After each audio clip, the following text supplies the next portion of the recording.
all different age, race and income levels, thought that elementary years were more about socialization than they were about early learning.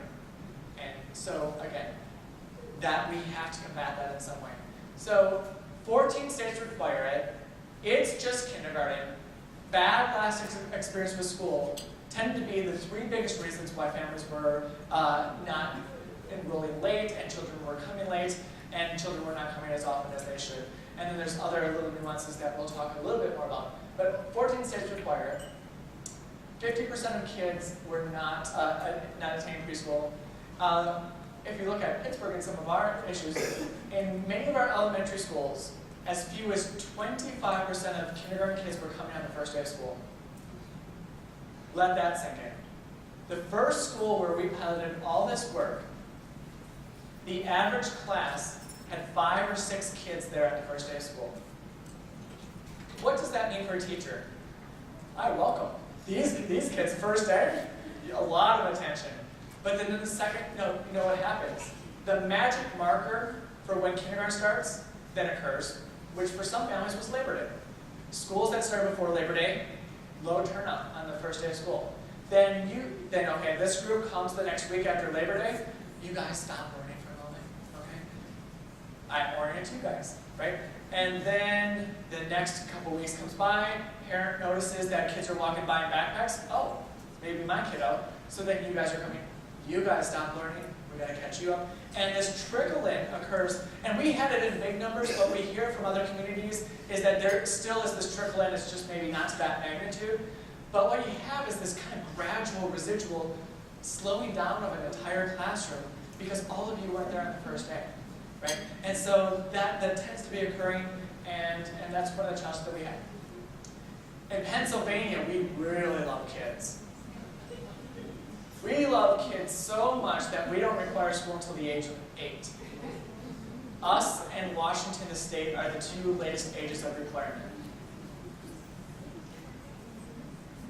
So is it that surprising that parents, families don't regard kindergarten as much as we think that they should?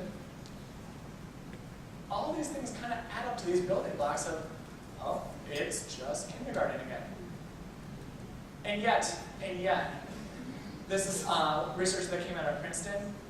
For low-income kids, every month that's spent in school, and he's talking about kindergarten in this regard, closes 1/10 of the achievement gap, right? So our best chance to reduce the gap is to get kids to kindergarten and to keep them coming, right? And this research was meant to combat the phenomenon of redshirting for kindergarten. Yep, so the purposeful holding back of kids for that year to increase their likelihood for success. And this was based off of a book, based out of a book, accidentally, was not intended for this way, by Malcolm Gladwell called Outliers. Anyone heard of that book? And in it, he talks about in Canada, they were holding kids back a year so they would be bigger, faster, stronger hockey players as they got into hockey years, right? And so in America, we said if that works for hockey, how it would work for academics, and families were purposely holding back kindergarten kids to see how well they did down the road, or to increase their likelihood of success. Do you guys remember we talked about the zone of proximal development, right? So kids are always reaching for that next step. And so if you're reaching towards that next step, you find that you gravitate towards or find that kid who's just a little bit more advanced, and you kind of try to learn from that kid.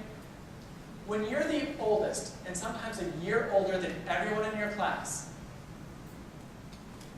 everyone's reaching to you. Who are you reaching to? If you think about that, right?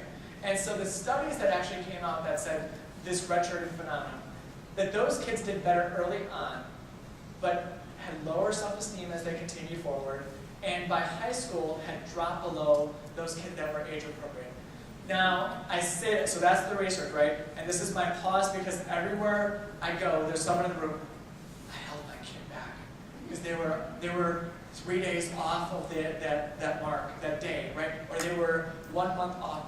And so what we're talking about is the extreme. We're talking about the extreme. Those cusp kids tended to do, okay, either way. Either if they were held for the year, or if they were a little bit young to be put in for the year. But again, that's where the variance by every child and their maturity and all those things come into place as well.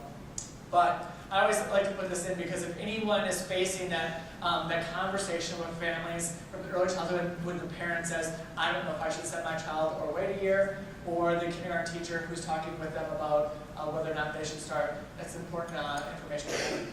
We're going to do key indicators, and then we're at break. Let's go to break on that. So we have, and the raffle's going to occur.